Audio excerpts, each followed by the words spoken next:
Good evening, ladies and gentlemen. Happy holiday weekend, at least if you're in the United States. Welcome to the Mid-Atlantic Bowling League Chaos Cup. It is week number 6, and we've got a doubleheader on this President's Day weekend. And Doug the Minotaur, league champion, is fighting for a spot in the semi-finals tonight. It's going to be not that. Oh no, my keys aren't working again. No!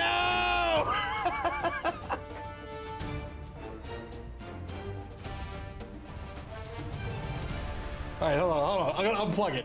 What could go wrong when you unplug something, right? Hold on. I got this.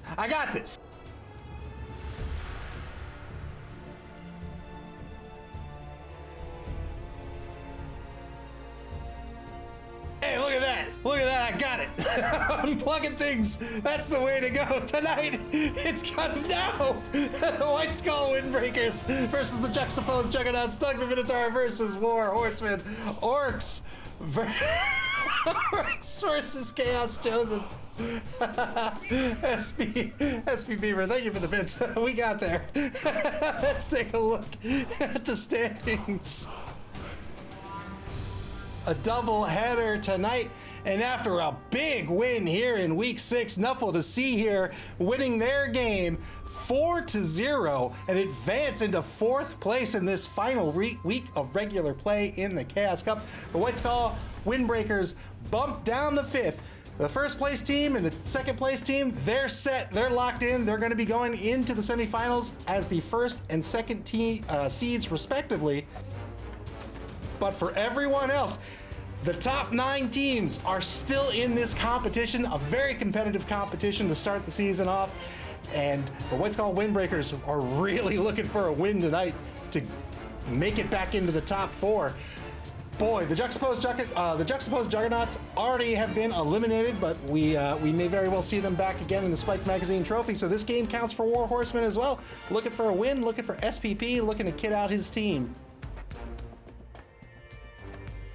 First up, the home team, Doug the Minotaur's White Skull Windbreakers coming in a TV of 1,310,000 gold, a 12-player roster, a 13-player roster to start with. He's got a big guy in number 1, Pants Vomit the Troll. He's got 4 of the blockers. They're all strength 4 players, 4 blitzers. They have blocked naturally. He's got a thrower, a goblin, and 2 linemen rounding out this roster. One of the blitzers is level 2. He's picked up the tackle skill. His thrower has picked up block. His goblin has sneaky get.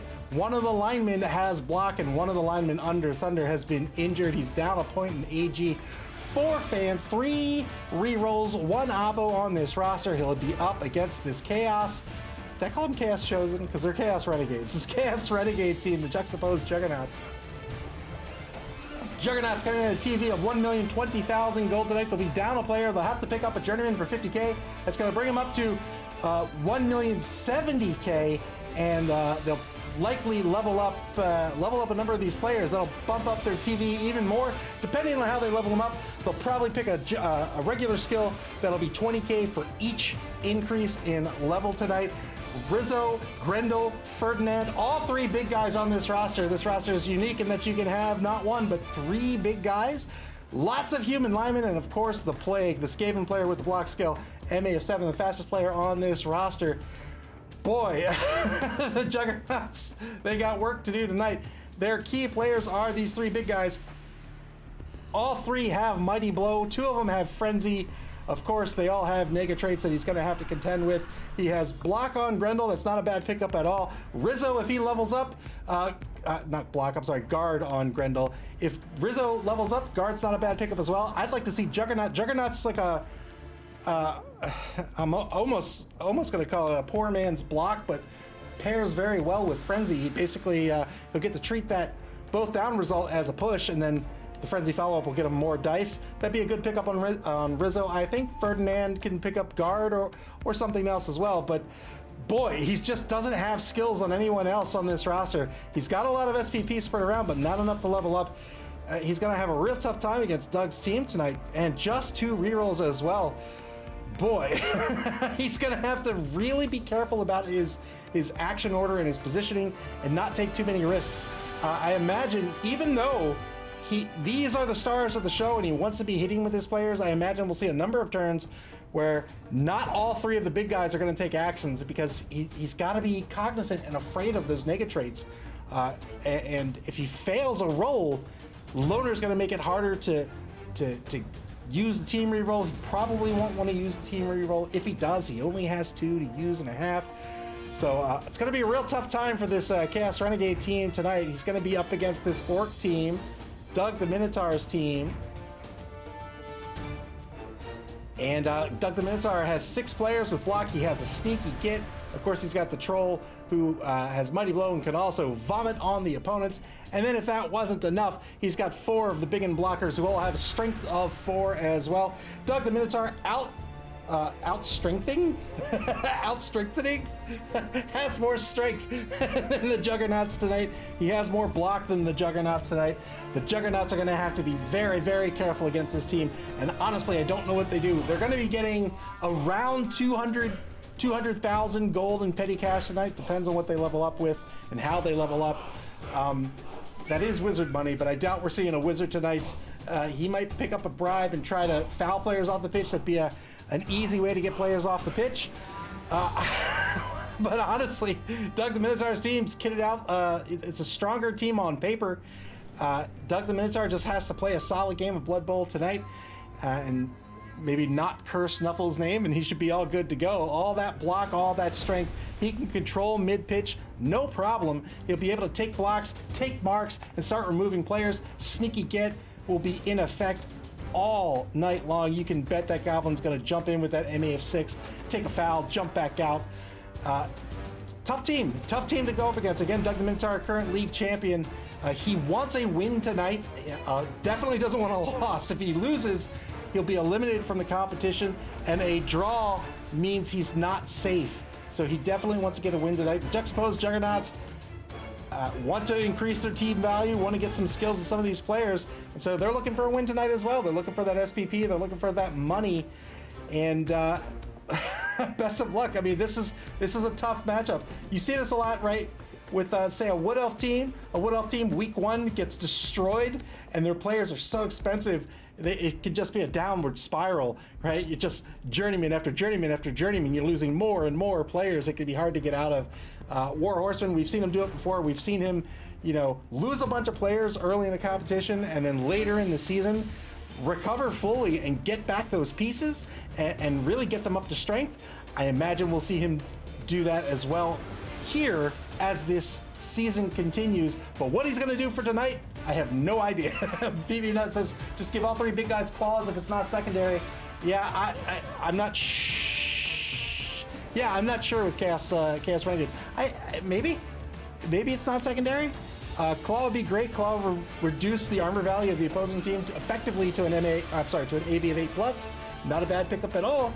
But with just 2 rerolls, even with claws, this is going to be a tough matchup for the Juxtaposed Juggernauts tonight.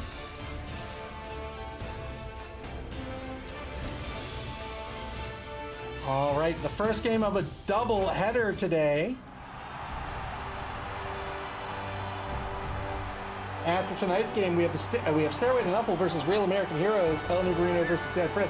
El Nubarino looking for a win to make it to the semifinals as well. That's scheduled for 9:30 tonight. We'll probably get underway shortly after this game is over. And then 2 more games left in this week before the semifinals, our first semifinals of the season.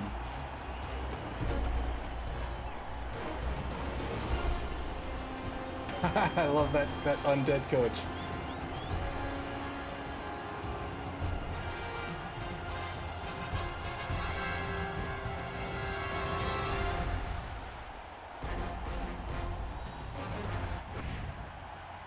$6 fan factor for the Windbreakers, 5 for the Juggernauts. Lots of money today.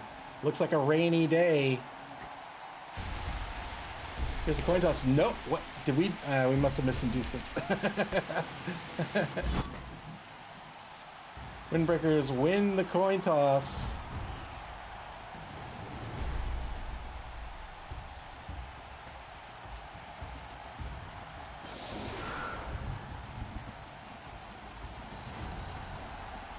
So he picked up Zog.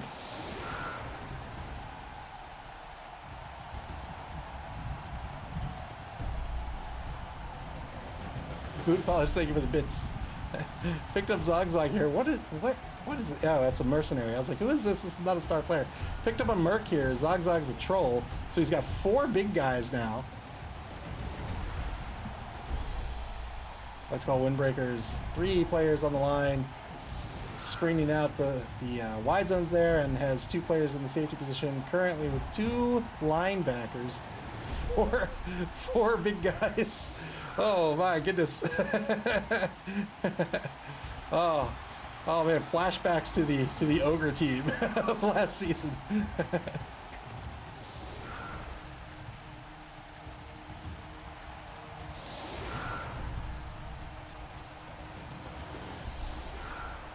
A team full of big guys is great if you're in Nuffle's good graces.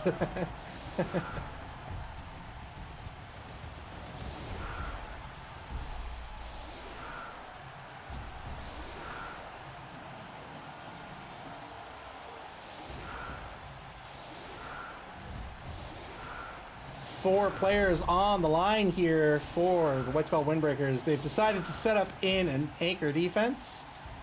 3 players on the line. They've got the troll at center as the center defensive tackle. 2 of the big and blockers, strength 4 players as the outer defensive tackles. And now the Juggernauts set up their offense. Just 2 rerolls for the half. And with 4 big guys. Boy, I imagine they'll use both of those rerolls.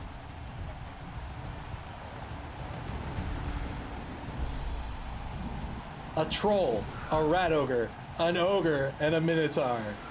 And then a whole bunch of humans and a Skaven player as well will round out this roster. 5 players on this offensive line with Rizzo the Rat Ogre as the center.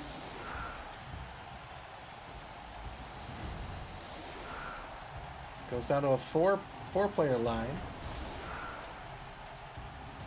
The Plague, the number 10 Skaven back to receive, along with Ralph, the number 4 human lineman. Pulls Ferdinand off the line. Man with horns, that'll give him a +1 on his blitz.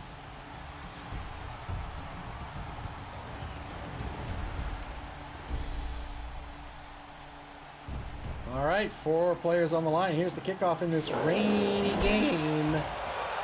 Quick snap. Gets a 1 on the D3. 4 players get to move toward this ball. This ball might bounce out of bounds for a touchback, so I don't know if he'll... I was about to say, I don't know if he'll move his players toward the ball. But he did. He moved both of the kickoff return players toward the ball. We'll see if the ball stays on the pitch.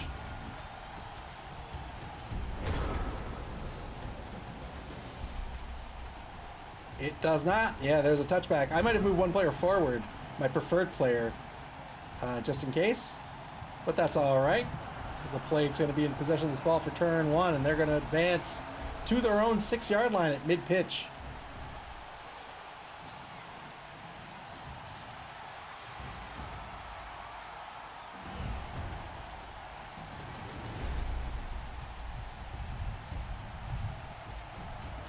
I should have given it to one of the big guys. I mean, maybe. Like, with this roster, maybe.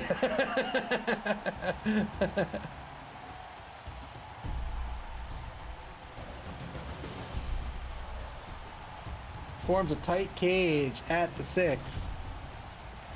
Pulling a lot of people in on this cage. You got to be careful here in this game. When you're on offense, by collapsing your offense here, you've basically done the work for your opponent. So your defense can start to come in on the flanks here and shut down the offense. Really, you want to be able to spread out your offense a little bit just to prevent the opponent from being able to get around it. Jedi Black gets a push here on duck call.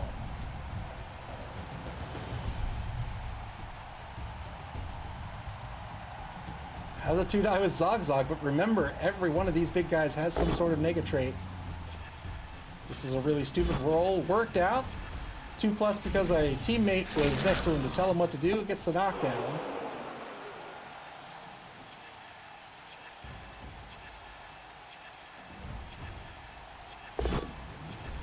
Yeah, failed the roll there. Failed the unchanneled Fury roll. And the Minotaur is going to hang tight. Turn 1 for the Windbreakers.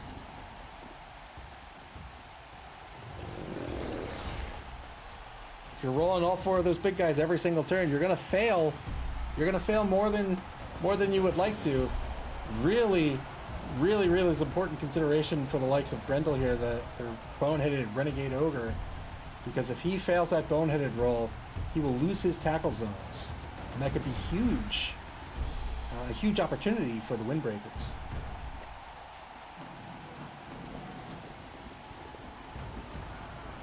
I made pasta for dinner and I made or not just made, but ate way too much. Way too much.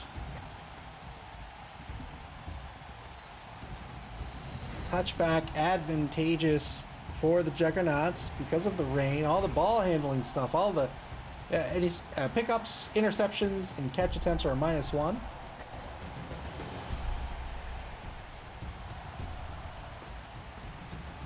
Windbreakers take a mark on legs. The number 8 lineman, he's the left tackle for the Juggernauts.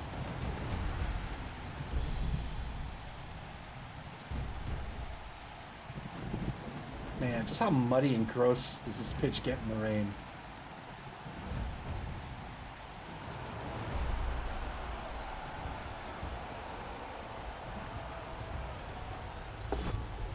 One die block against Rizzo. Both down result works out due to the block skill. Well done.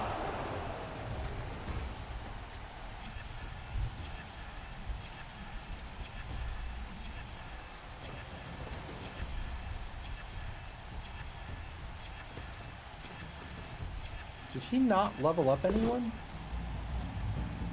2-die block against Zogzag. The Merc gets a pal here, looking for a 10+. And now going for the foul with that Goblin.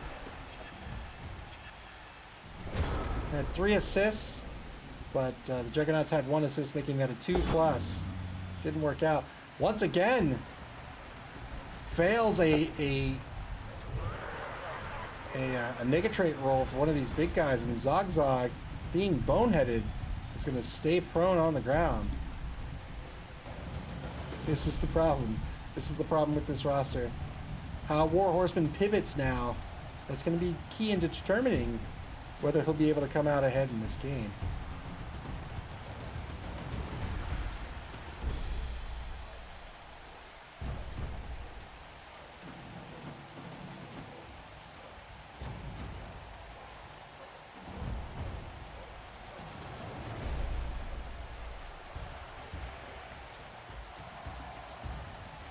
Shifts Tom Zarek, the number 7 lineman, sometimes Trader, sometimes Cylon, out to the left sideline, or left wide zone rather. And now he's going to commit to that left wide zone. The Plague, the ball carrier, out to the left.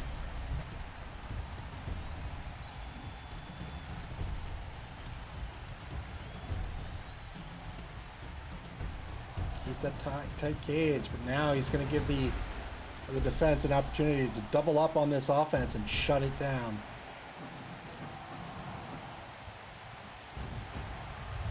If Doug the Minotaur does as much, then the Juggernauts are going to be in for a brutal battle. On the blitz here with Ferdinand, double skulls. If he re-rolls this, he's got to get through a loner roll. He got through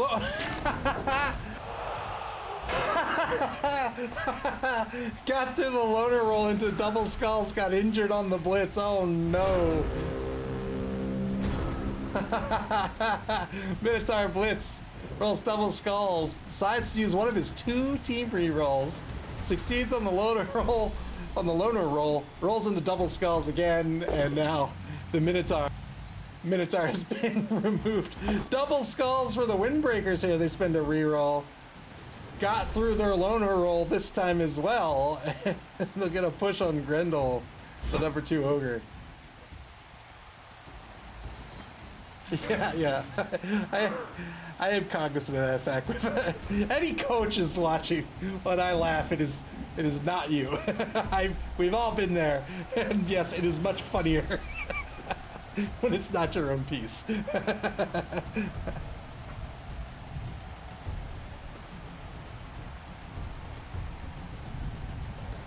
This is just such a fun game.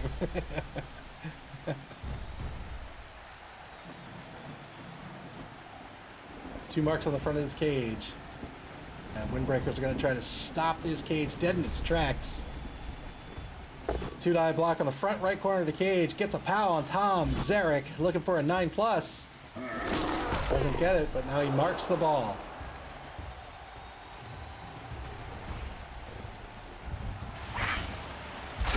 Fouls the Rat Ogre with the Goblin again. Gets the KO this time. And did not... Oh boy, I thought he got called off there. He did not get called off.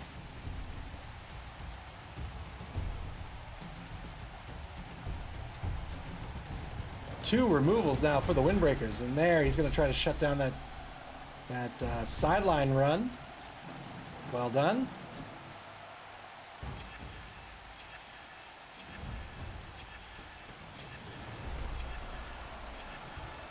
Two marks on the ball.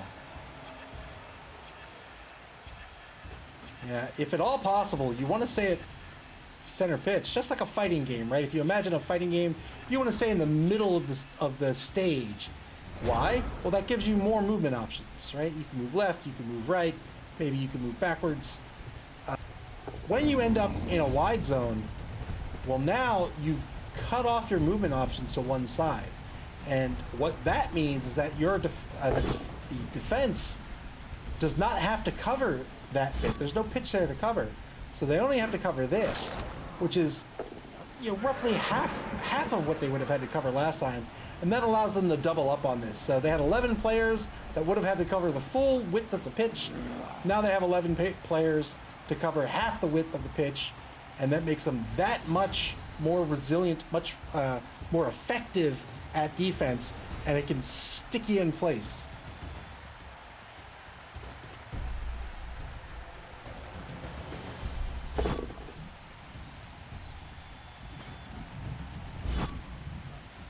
Two-die block gets a push here on Barking backside.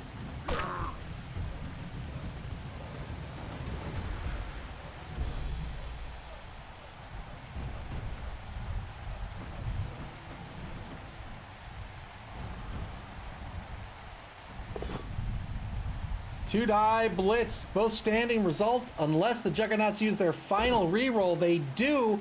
They will get the knockdown with the ball carrier, trying to get this ball carrier free. The Juggernauts are down to no rerolls for the half. Rerolls, a crucial element of Blood Bowl. To use the canonical example of a coin flip, a coin toss, if I need heads on a coin toss, it's 50-50. But if I need heads on one coin toss, but I get to flip it twice, that's 75%. That's a big, big difference.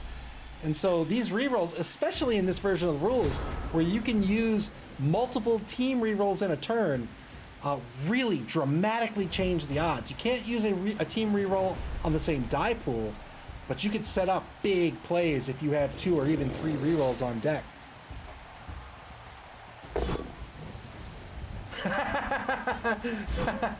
SB Beaver says, Knuffle does not believe in your math or statistics.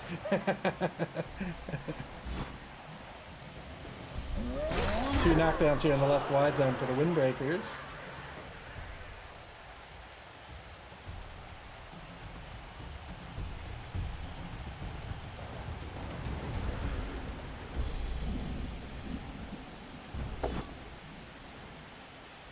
Double pals on Zog, the Merc Troll, looking for a 10+.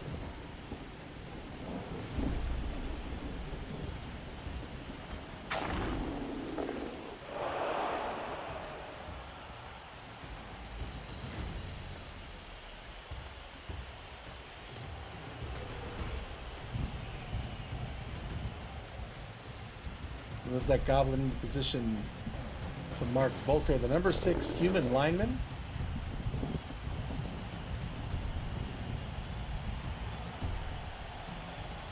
If the Windbreakers win this matchup, they will eliminate every team from the competition except for Cenozoic Park. Which I guess means that guarantees the top 4, doesn't it?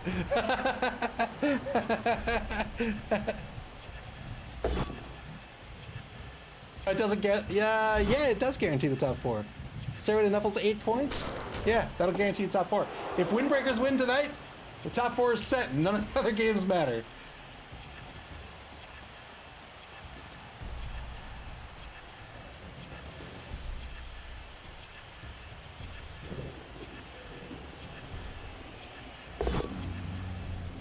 Failed a really stupid roll on, what was that? Pants vomit?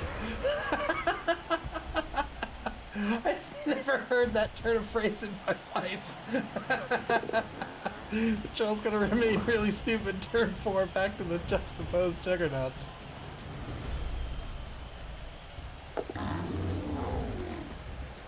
Zogzag decides to get into this game marking Bull Snort and Air Biscuit.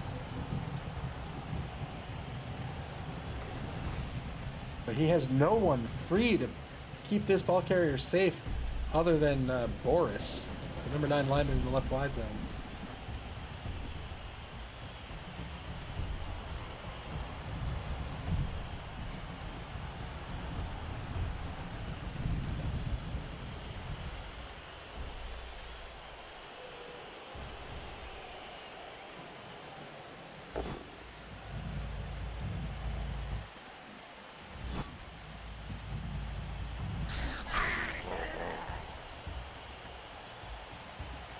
Two-die blitz gets a push.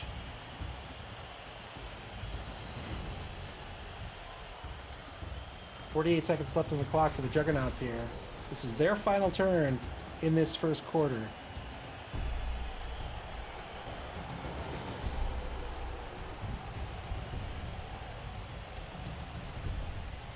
Wow. Setting up the cage at mid-pitch. They're on their own 4-yard line. But the left side of this cage is going to be marked.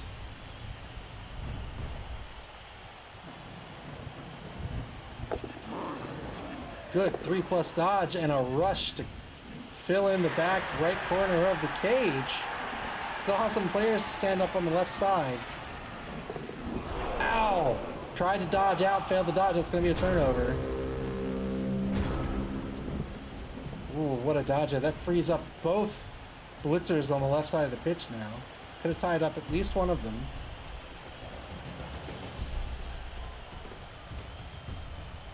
Now the whole left side of this cage is marked.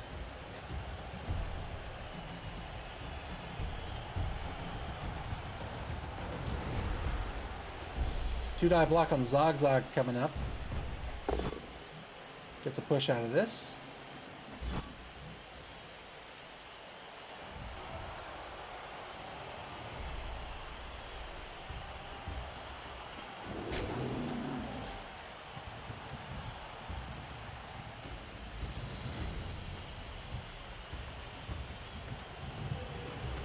Praise Snuffle.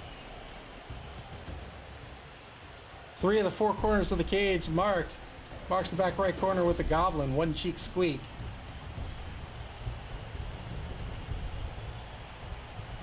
A minute to go in the first quarter. The Windbreakers still holding on to 2 rerolls. Starting with 3. It's generally good to get all the rerolls you want when you create your team because they're half price. After that, they double in price and they can be very expensive.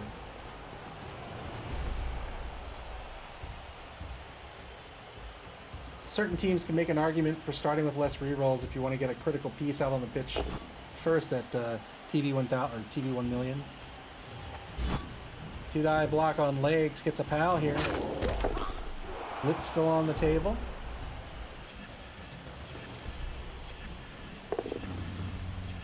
Gets the troll in for the 2-die on Grendel. Gets a knockdown. Good knockdown here.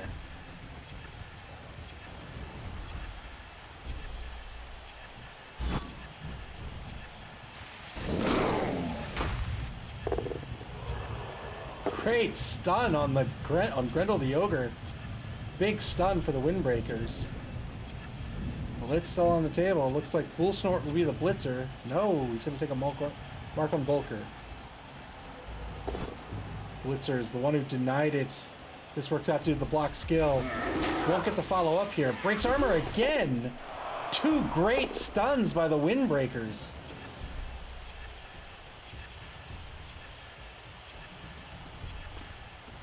And then the one who denied it, the blitzer, will move back into the linebacker position. Second quarter begins for the Juggernauts. Wow, they are in a predicament.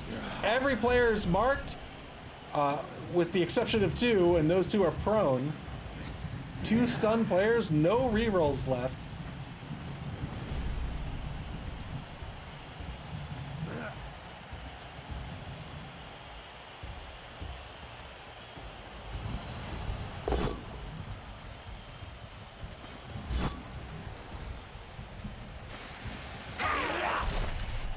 Breaks armor on the Goblin. This is a great injury for the Juggernauts here. Got that Goblin off the pitch. Sure, it's strength 2. It was a 2-die back, but that's a sneaky get that you have off the pitch. So there's less of a concern for the fouls now that you have a player who's not safe on doubles on the pitch anymore.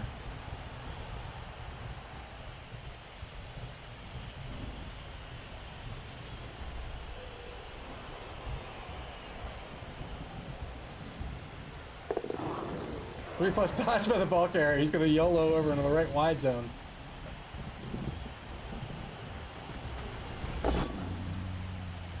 Two-die block by Zog. Gets a POW on barking backside. Breaks armor. Doesn't break armor. Just got the break armor animation. I have to stop calling that until they fix that. I need to wait for the results.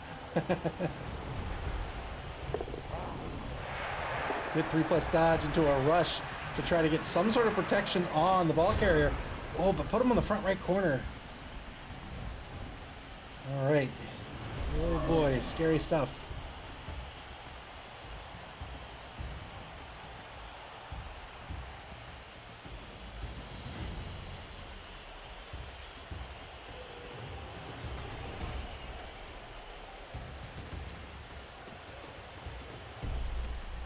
Gets a player into position in that right wide zone, marking Boris, the number 9 lineman. He's just ahead of the ball carrier.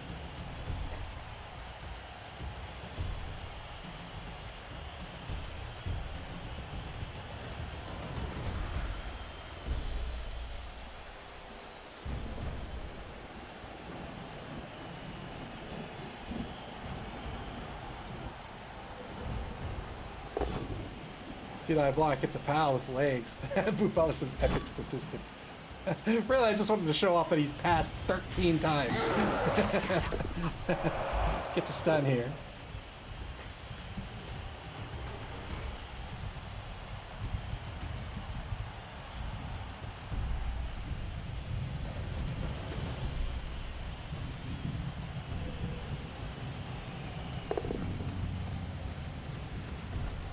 Gets the troll into position on Boris, the lineman.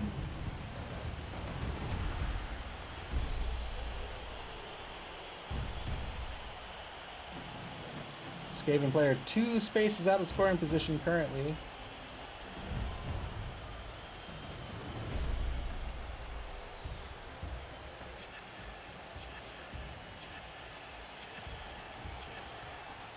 Juggernauts were going to have a hard time in this matchup no matter what this evening. But they came in with a really tight offense that allowed the Windbreakers to collapse down on that offense and keep the pressure up all half long. Takes a blitz on Boris, spends the reroll, but only gets a push out of it. He really wanted more.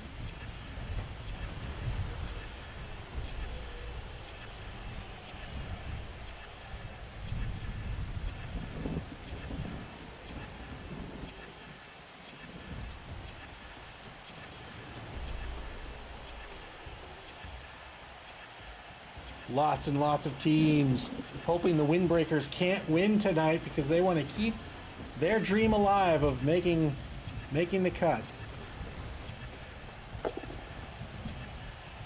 Russia's Bullstorm in position to protect the right sideline, and now turn 6 for the Juggernauts.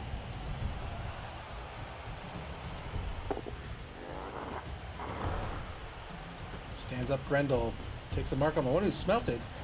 That mark's really not doing a whole lot. It's to keep one of the block players out of the drive. SP Beaver says my dream was crushed several weeks ago. Ah, there's plenty of more competitions to come in this season.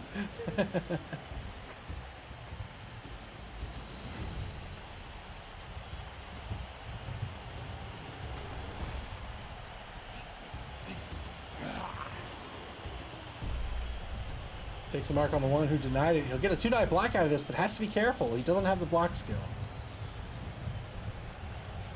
Takes a mark on Barking backside.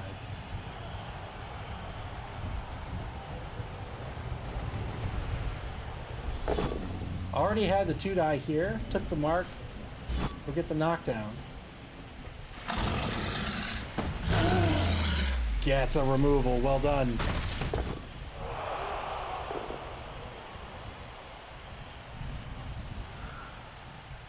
Two removals for the Juggernauts. I believe that's 99 on the pitch now.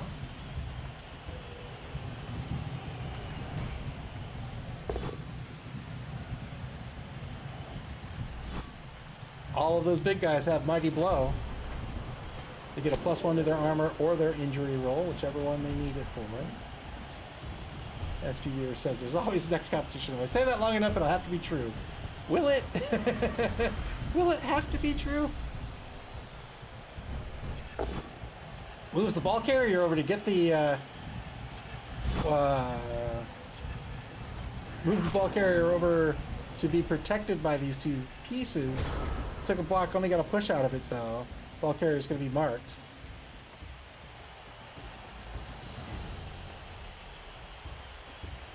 Turn 6 for the Windbreakers. Your opening song is promoting violence against orcs. Yes, it is.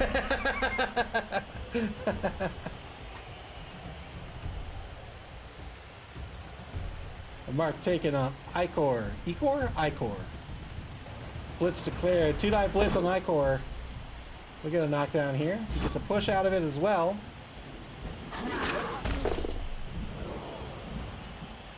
And plenty of movement left with the one who supplied it.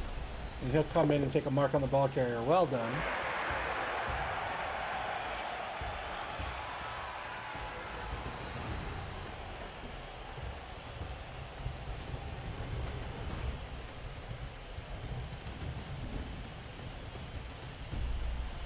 Windbreakers trying to stop the score here. They want to try to score if at all possible, but they don't really have anybody on the other side of the pitch, save for the one who smelt it. Spent the final re-roll here on the ball carrier to get the knockdown. We'll see where the ball scatters. Will this Renegade Skaven player stay on the pitch? He will. The ball's going to scatter to the Windbreakers' 4-yard line now.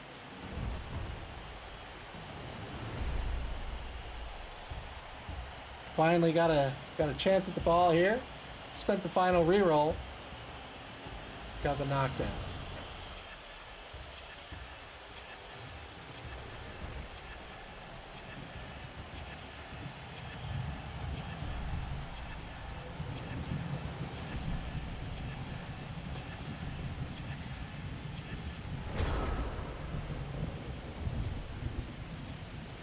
Windbreakers will have 2 turns to try to recover this ball and score. Juggernauts trying to prevent that from happening.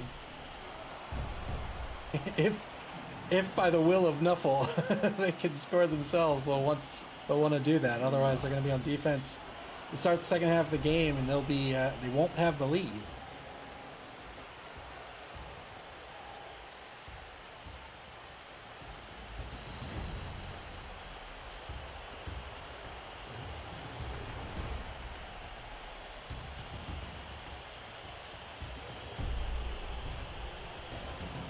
Second game of the doubleheader tonight will be Underworld versus Dark Elf.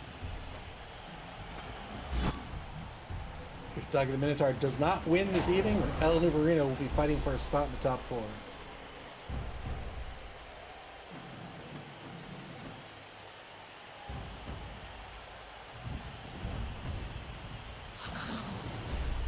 Well, you know what? El Nubarino's still in it, actually. El Nubarino's still in it, because if El Nubarino wins and Cenozoic Park loses, El Nubarino would still make the top 4. Turnover here on the block. Turn 7 now for the Windbreakers.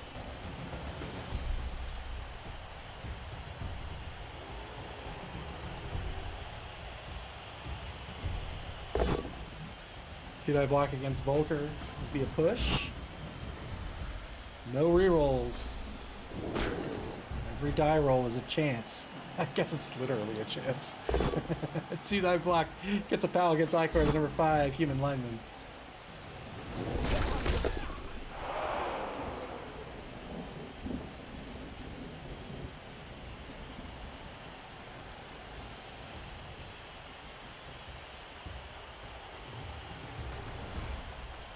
I'm already getting that. Yeah, whenever you have to do something you don't want to do, like go to work the next day, you ever get like tired or something? You have some sort of like thing, like physical response. Like I get whenever I don't want to do something, suddenly I'm tired. Although I don't have to work tomorrow, so I have to tell my body, no, we're good, we're good.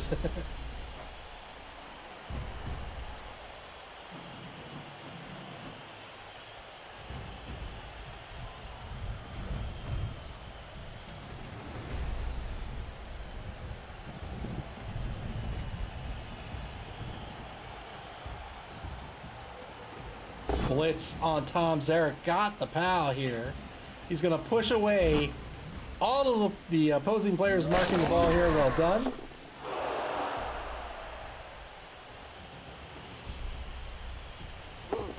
Three-plus pickup works out. Still has plenty of movement left. 2 rushes. 2 rushes is going to make that 1 rush to score.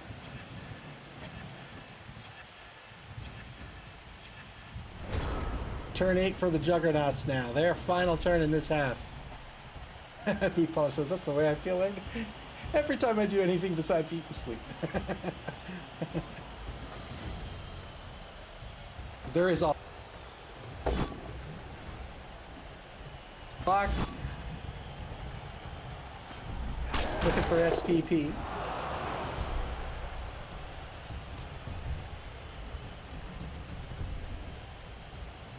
Legs looks to be the likely blitzer on the ball carrier. Not sure he can make that safe.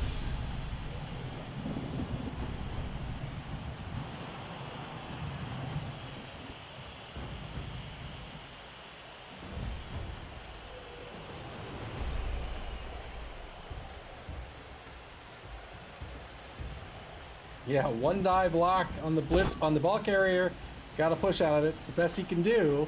He'll push him to the sideline. He'll follow up. But Doug the Minotaur can blitz back since he's so far down pitch.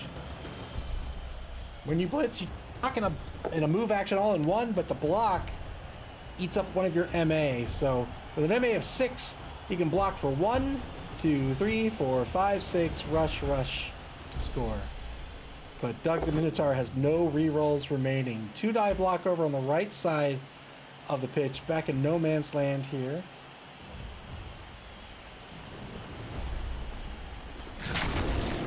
Gets a both down result. No real ill effects out of that. Turn 8 for the Windbreakers. They'll get an assist. Oh, I think they'll get an assist. Yeah, they'll get an assist to make that a 2 die blitz. Oh, no. They'll blitz here. They'll blitz with the blitzer, right? 1, 2, 3, 4, 5. Oh, it's a rush blitz. I still think they do it.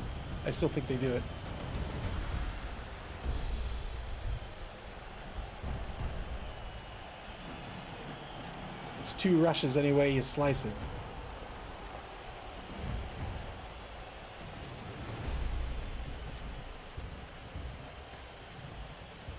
Boot Polish says, in this league, it's better to 3+ dodge than 2+ rush.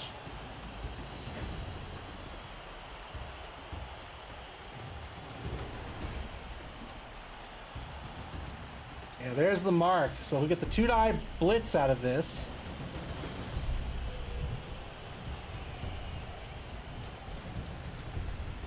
That's all he needed. He'll get the knockdown. He'll push this player away. Eric Lionheart, welcome to the stream. Got a removal. We'll see if that sticks for the next half. And now it's 1 rush to score. There it is. Well done. Well done by the Windbreakers to take the lead 1-0.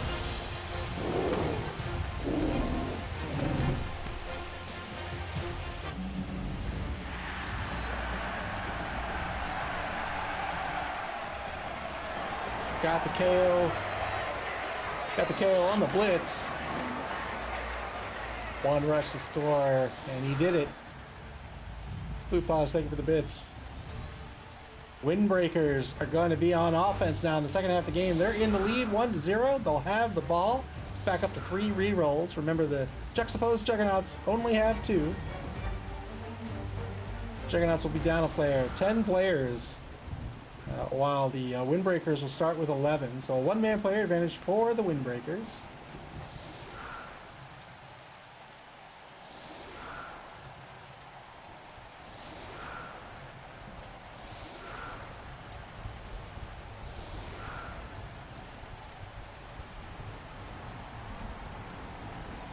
Three players on the line for the Juggernauts. They have Zog Zog the Merc Troll and 2 human linemen.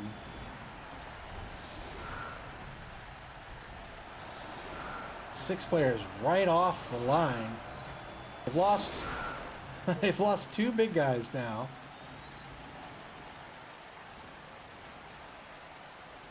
They stagger the defensive formation, giving up a ton of pitch here in either wide zone.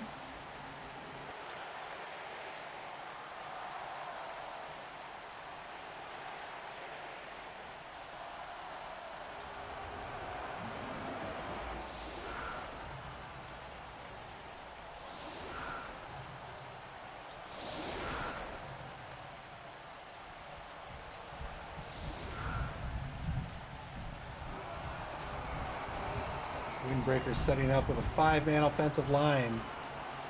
They've got the big guy, Pants Vomit. I hate saying that. In the center position. Two blitzers as guards and 2 of the big end blockers as tackles.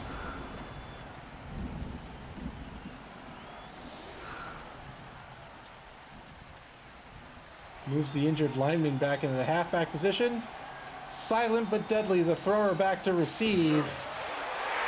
Short kick here on a blitz. Gets an extra 2 players for a total of 5 on the blitz.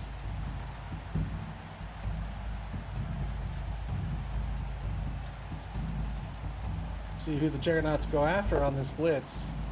Going after the left tackle, the one who denied it. I'm sorry, the left guard. Gotta get a push here.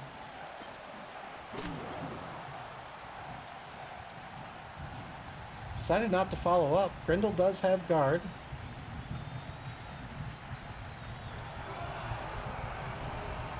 It really does sound like a Disney character. like Air Biscuit.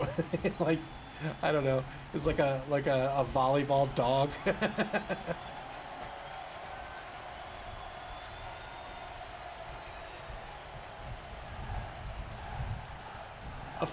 A dog who plays frisbee golf.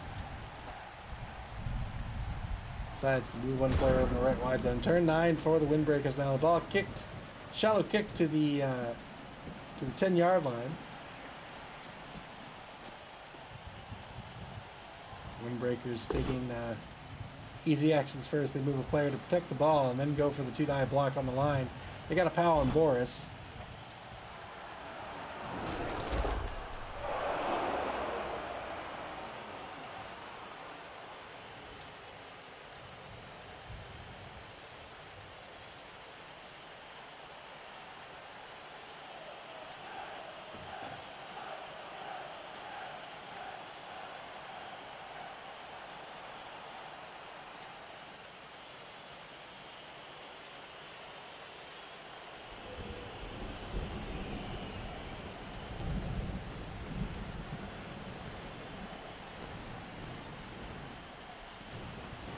I bought. I don't know if anybody knows the Romance of the Three Kingdoms series by Koei. It's a Japanese strategy game. It's been going on for a really long time. I bought the first 4. My local game store, video game store, had them for the Super Nintendo. So I bought the first 4 for cheap, and then I got home and I put them in my software called Game Eye. It turns out I already have 5 through 10 as well. I was like, oh, cool. So maybe I'll go after 11 through 14. I really like the series. It's a lot of fun. I have a similar one called Nobunaga's Ambition, which is kind of the same thing. It's not really the same thing, but it's kind of the same thing, but just in Japan rather than China.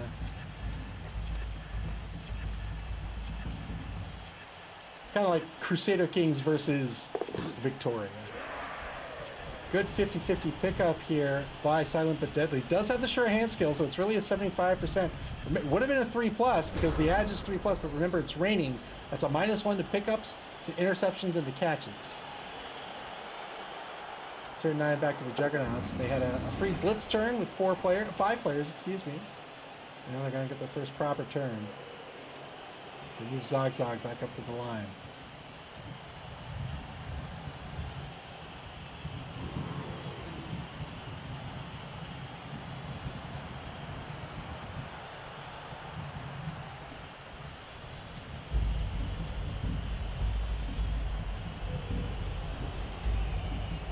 Takes a mark on Turtle Burp. He's the number 3 blocker over in the right wide zone.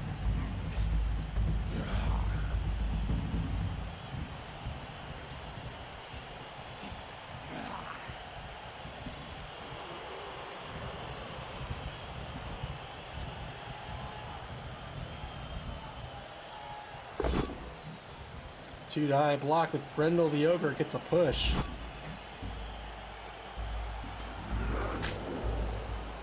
He's been actioning all of his big guys with no fear whatsoever. He says, I got him, I might as well use him.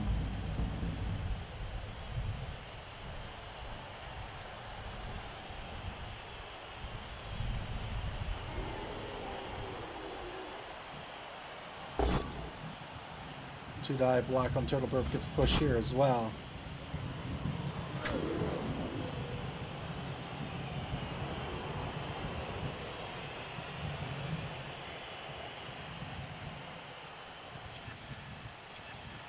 Takes a 1-die blitz on Duck Call, gets a push.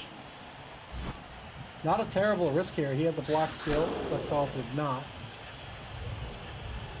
Still has a couple of points of movement. He's going to move that skating player back behind the defensive line. It can be real tough in this game, especially when you're up against a bashy team, to give up a touchdown when it was your half to score, because now you got to find a way to break through these high strength players, these players with the block skill. Took an uphill block on Pants Vomit. I'm not saying that name for the rest of the game. Didn't work out, and the blitzer got removed there. Tried something, but it didn't work out.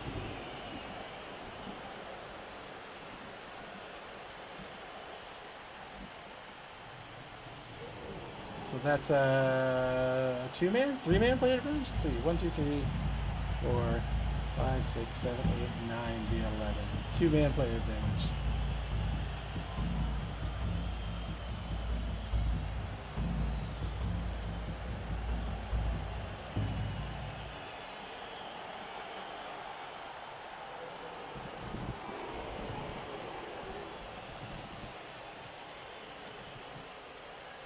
SP Beaver would have gotten double pals. I would have gotten double pies. I actually hate pie. double cakes. Wait, no. That's no. You know what? No, that's fine. That's cool. I'll take that too.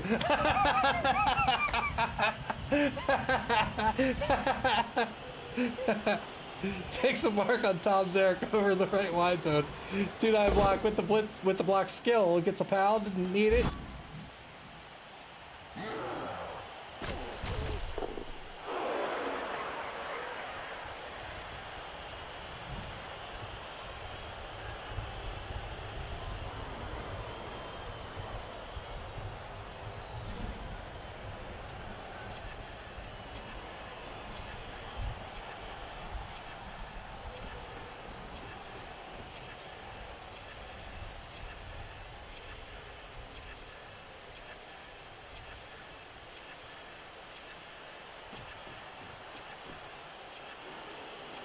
Windbreakers are going to try to carve out a slice of this pitch over in the right wide zone.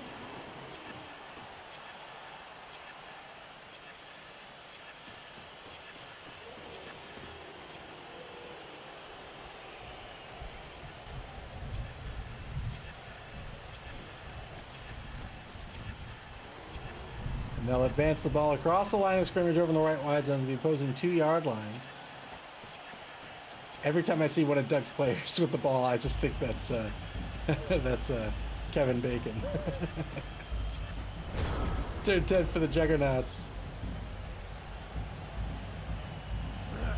Tom Zarek's going to stand up. Tom Zarek's going to stand up and become president of the colonies.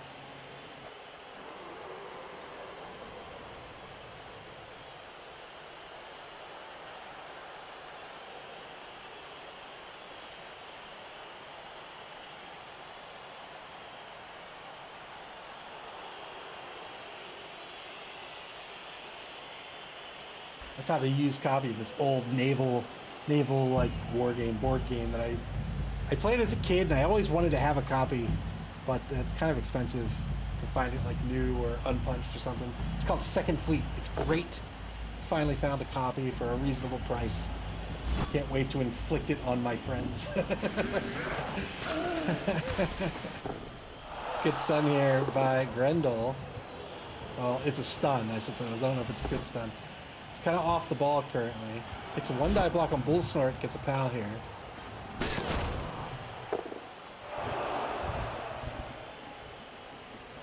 Battleship, no. I do not own a copy of Battleship. I would own a copy of Battleship Galaxies if I could find it. I would legitimately own that game. I'd have that in my collection. Takes another 1-die block, this time against a player with the blitz, the block skill. He'll have to spend a reroll. He's down to 1. Gets a pal this time, though. Can't really be... Oh, good stun here. Can't really be mad about these die rolls either. He's got to do something.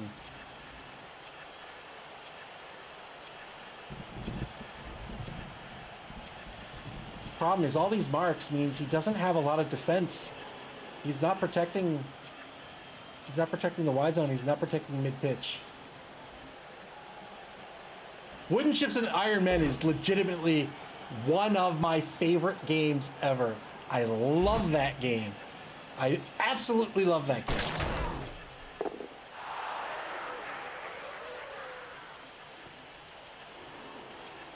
I have so much love for that game. It is so fun. Wooden Ships and Iron Men is an Age of Sail game where you could be facing off against your opponent. You could get your rigging entangled with them. You could board them. You could take their crew prisoner, but then their prisoners could break out and take your ship.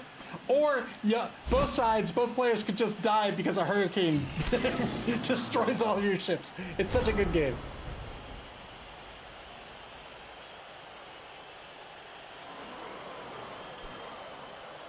It's a fantastic Age of Sail game. It's definitely my favorite Age of Sail game at a smaller scale. I think at a bigger scale it gets too cumbersome. But there's a GMT game called... Why is the name escaping me? Flying Colors, which is basically Wooden Ships and Iron Men, but it's better at a larger scale. 2-die block on Ralph.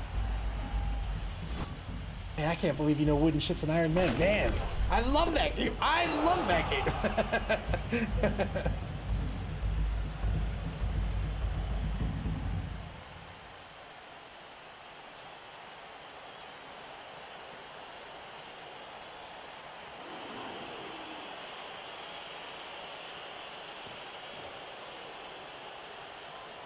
Windbreakers in definitive control of this ball right now.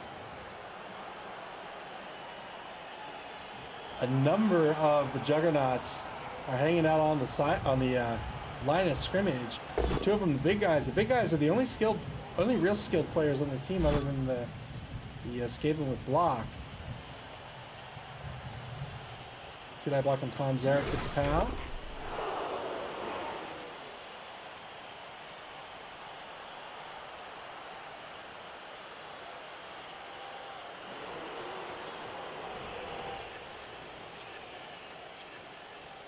Yeah, I really like naval war games. I mean, I guess I just like war games in general.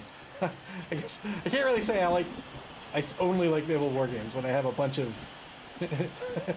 like army war games and I have a few air combat games as well.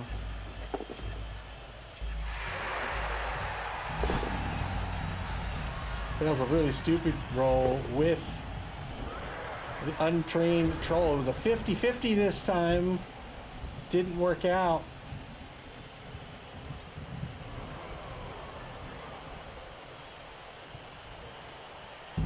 Oh no, he pulled in the assist there. That was still a 2+. He failed it. Had to have been a 2+, yeah.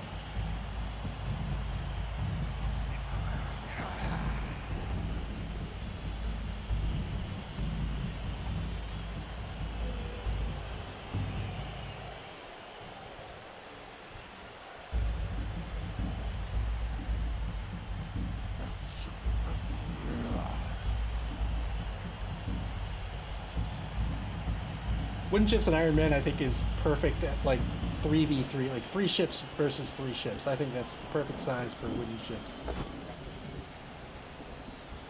Just enough ships to get like a line, like, you know, an Age of Sail line going. But not too many that the game's going to take 14 hours.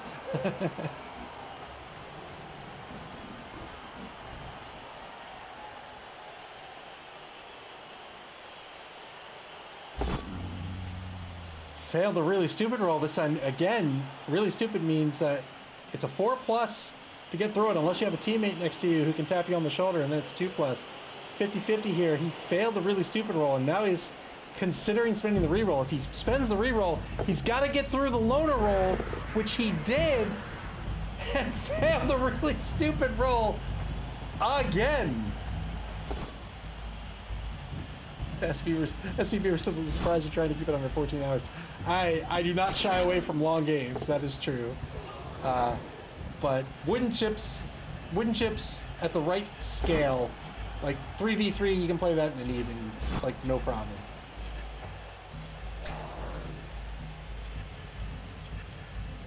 Well, I guess it depends on the weather.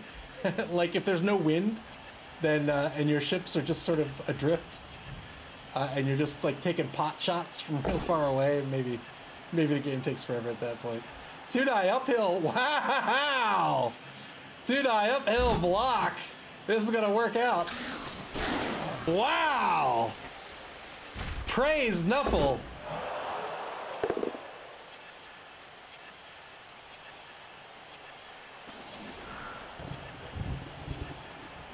Took a 2-die uphill block, worked out, got the removal.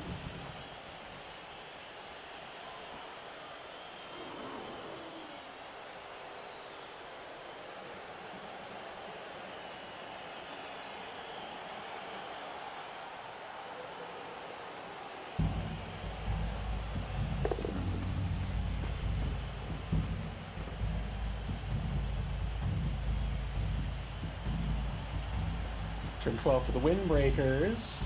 They move, the number 1 troll over to Mark Tom Zarek.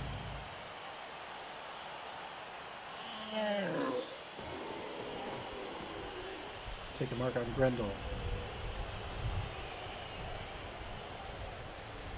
2 really stupid big guys. Both big guys end up really stupid for the Juggernauts. But they're really stupid kind of out of the action, though.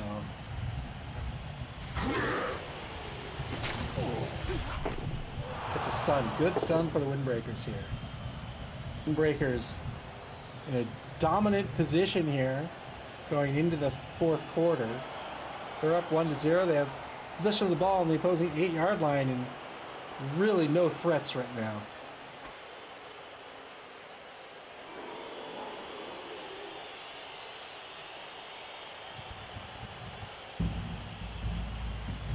This was a tough matchup for the Juggernauts right from the get-go.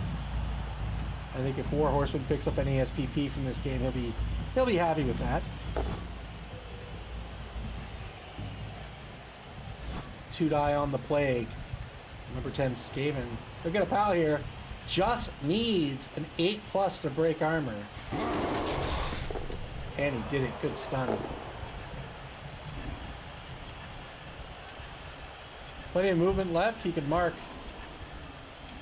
He could mark legs, or he can go over and mark Volker.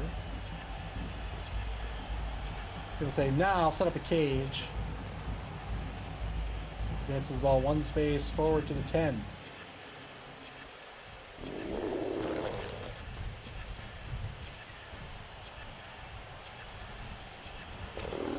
Stands up there in Biscuit. Now has a 2-die with Duck Call. And he'll get a knockdown on Icor.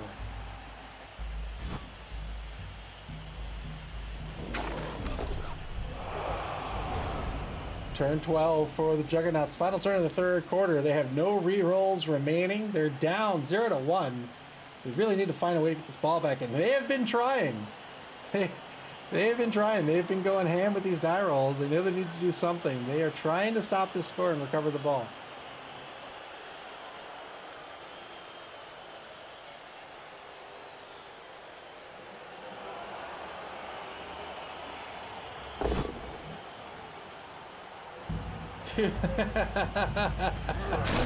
That's a null turn on double skulls. Oh, fourth quarter begins. Both down result on that block. Under Thunder is going to stand back up. He's going to keep Grendel out of this drive.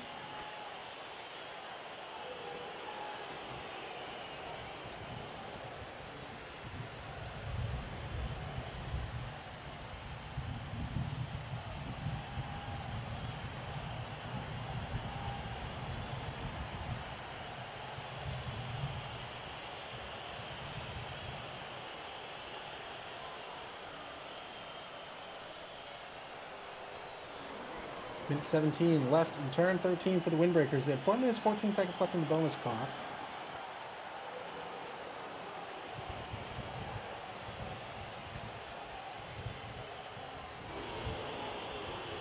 He is in scoring position. Oh no, he's not in scoring position. The thrower's MA5.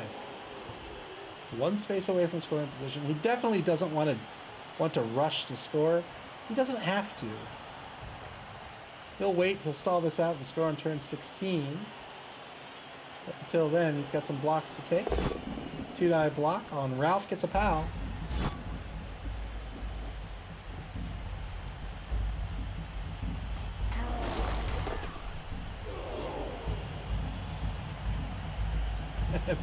Boot polish, thank you for the bits.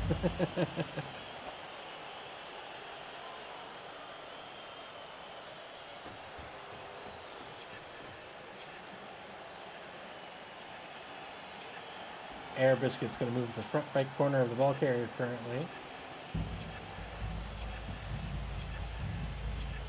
7 seconds on the clock before the Windbreakers go back in the bonus time. They still have all 3 of their rerolls.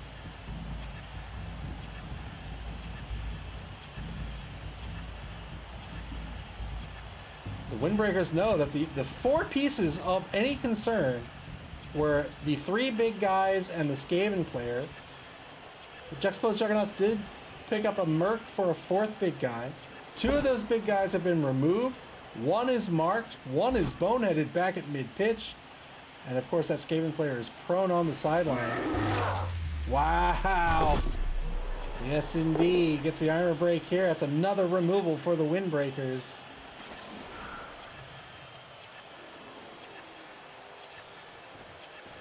Windbreakers set up a pocket for the ball carrier now. He'll advance a couple of spaces. 1 space, actually, to the 12. And now a 2-die block on Tom Zarek will be a knockdown as well.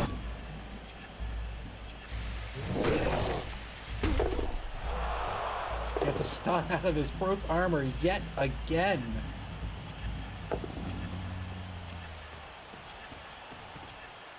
And then the number 1 troll is going to mark Volker. Great turn for the Windbreakers. Turn 13 for the Juggernauts coming up now.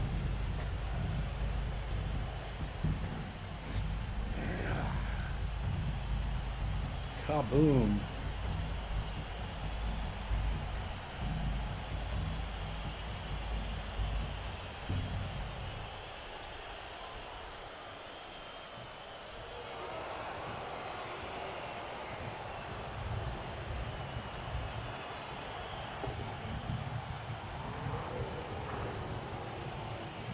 Stands up Grendel. Grendel out of this drive now. He's marked. He's so far away that he really can't be effective on the drive. Zogzag, he's the Merc Troll. He's boneheaded, but unless a teammate can get to him, yeah, it's going to be a 4+ to get through that really stupid roll, and fails it again.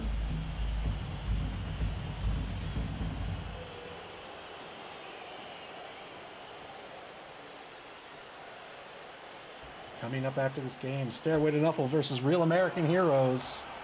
Underworld Denizens versus Dark Elves. That is scheduled to begin at 9:30 tonight, so that's about 25 minutes from now, 9:30 Eastern Standard Time.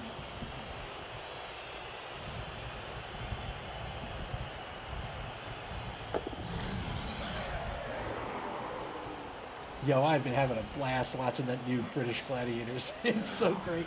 I love it so much.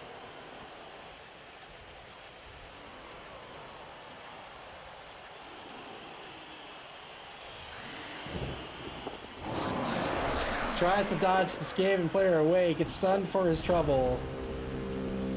Knows he has to do something here. He's trying. He's not shying away from these die rolls.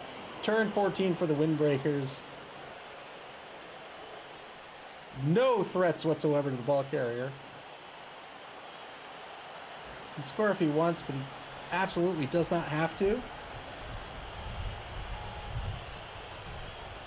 can set up a cage, park this ball down, pitch a few spaces.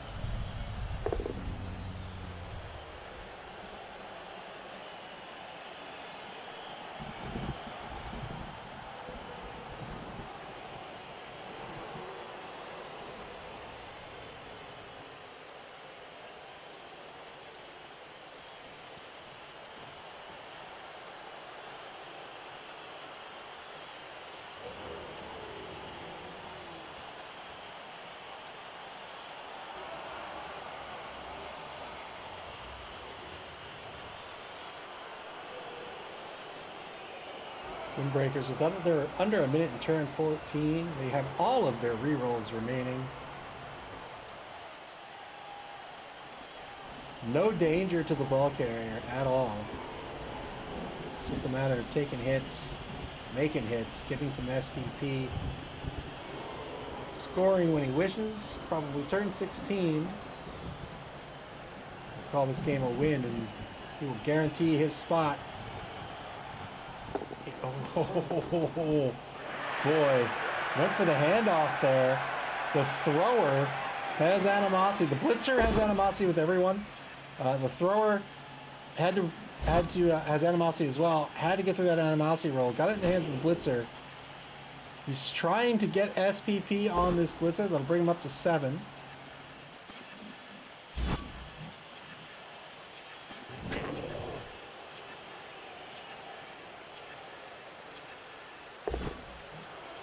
Certain teams gets a skull here, spends a reroll to get a push.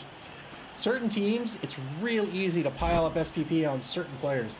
Gutter runners, war dancers, undead ghouls, and really you have to be mindful of that and try to spread that SPP out. Because if you just have a couple of high dollar players, they will have giant targets on their back, and when you lose one, suddenly you've lost a ton of value. Not just in actual gold, but you've lost a player, maybe a level 3 player that was a solid player, because you didn't have the other players with skills to sort of back that player up. So plays like this where you hand off to another player so that they can score, solid move, a solid tactic.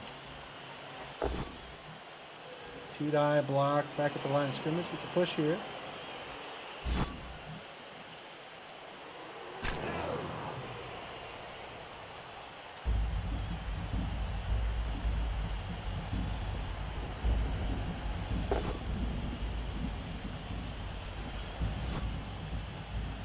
Two-die block by Grendel. He'll get a knockdown on Under Thunder.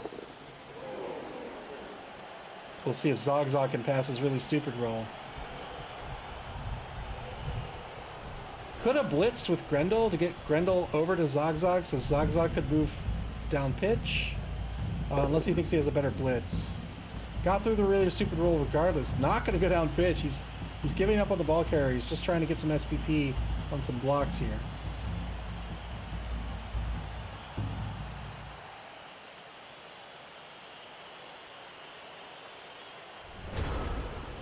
Turn 15 now for the Windbreakers.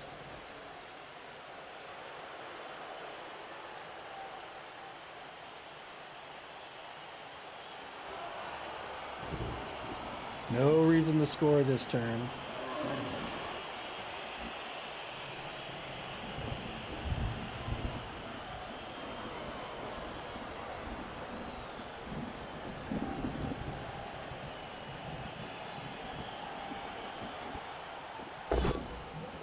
Two-die block on Icor. Spends a reroll into a push. May as well spend the reroll. He doesn't need that reroll to make anything safe.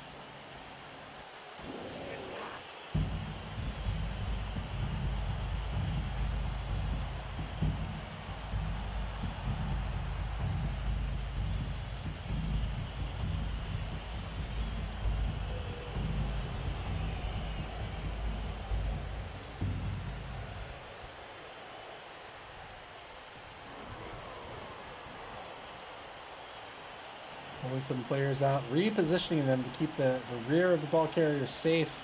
That's where all the opposing players is. All the opposing players are.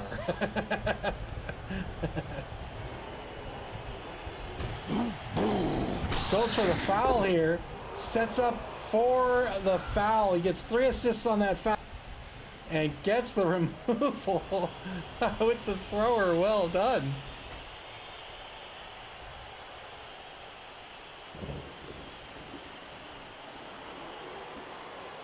Three assists.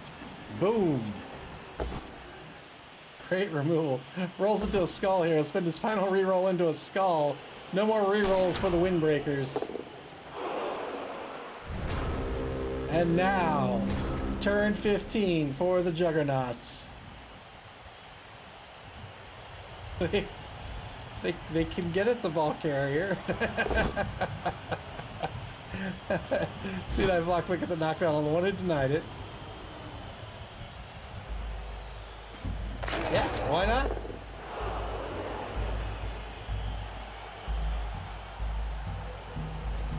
Fair play.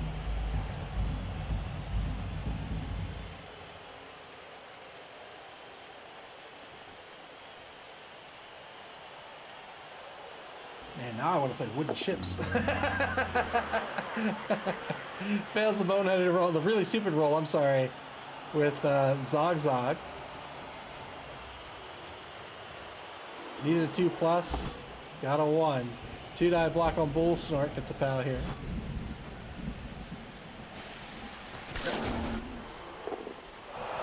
Gets stun out of it. Look at a 2-die with Grendel and probably call this a turn. Well, gets an assist with Tom Zarek, doesn't need it. Gets 2-die block, it's a push here.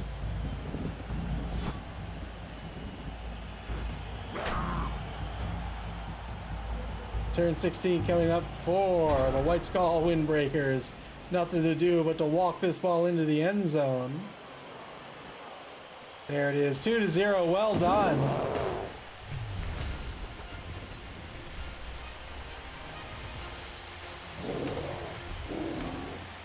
One turn left in this ball game. The Juxtaposed Juggernauts will have one turn unless there is a timeout. They are down 0-2.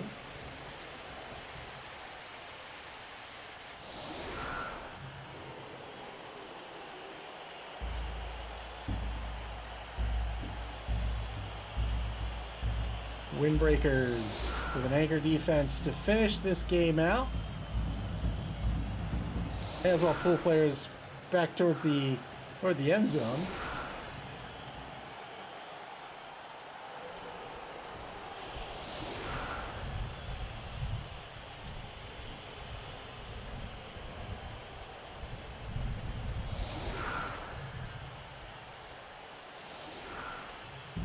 Yes, indeed. It's Gonna pull players back to the end zone. No! These players up to the... a target for a blitz. Just screen out the pitch all the way by the end zone. Your opponent's getting 1, maybe 2 turns left. You have to put 3 on the line. That's all you do.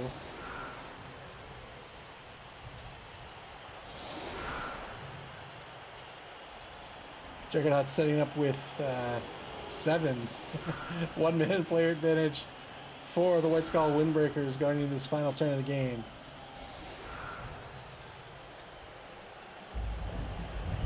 Juggernauts with no re-rolls. But whatever they do, it's all about action order here to try to maximize the SPP you can gain. Unless they're playing for the timeout, and then they can try to score. They can get a SPP that way. 6 on the line. 1 halfback. Nobody back to... Alright, he's going to pull Ralph back to receive. That means Ralph will potentially get 1 more point of SPP on a passing attempt. It's going to be real hard to pick this ball up, though. It's a 50-50 pickup. Here's the kick.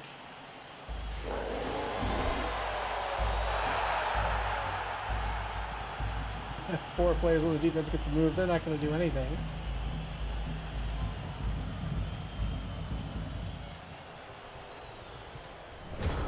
Turn 16. The Juggernauts to take some blocks.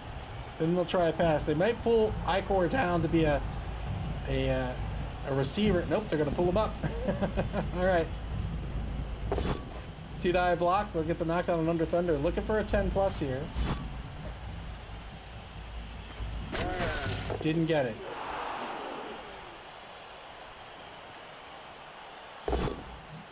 Two-die block on Bull Snort. Double pals. 10+ here, perhaps. Got nothing out of that. 1 more block, this time with Grendel. Failed the really stupid roll.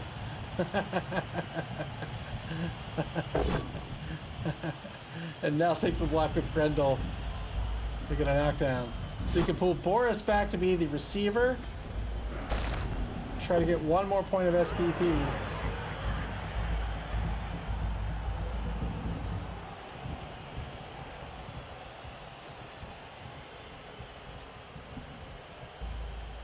Yes, indeed. That's exactly what he's going to try to do. So it's a 50-50 ball pickup by Ralph. Would typically be a 3+. Lorraine's going to make it a 4+. Wait, is that a pass?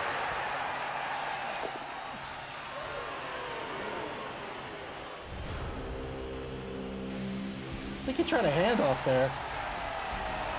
No SPP on a handoff, but no worries. That'll be the end of the game. 2-0, the final of this game.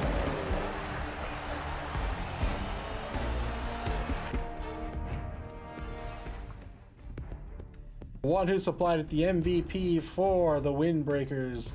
Boris, the MVP for the Juggernauts. SPP for the evening. The White Skull Windbreakers are picking up 16. The Juggernauts are picking up 8. Not a bad pickup for either team. Great pickup for the Windbreakers. And with that win, the Windbreakers have guaranteed their spot in the top 4 as well. 12 points will guarantee it. They're in 3rd place, drop to 4th. Cenozoic Park, Stairway to Nuffle, and Maximum Boncito are the 3 teams left to try to earn that 4th and final spot in this season's Chaos Cup semifinals. And one of those teams is coming up in just a few minutes. That's going to be Stairway to Nuffle. Elder Marino's team, he's up against Dead Fred's Real American Heroes. Stairway to Nuffle looking for that win. They need a win. They need a win in order to make top 4. So we're not even we'll take a break for like 3 minutes, but we're not going to put up the intermission screen or anything. I'll just switch some graphics over. We'll get this pregame underway, even though I haven't looked at the teams. And then we'll get this second game of our doubleheader underway. So don't go anywhere. We won't even cut the stream or anything.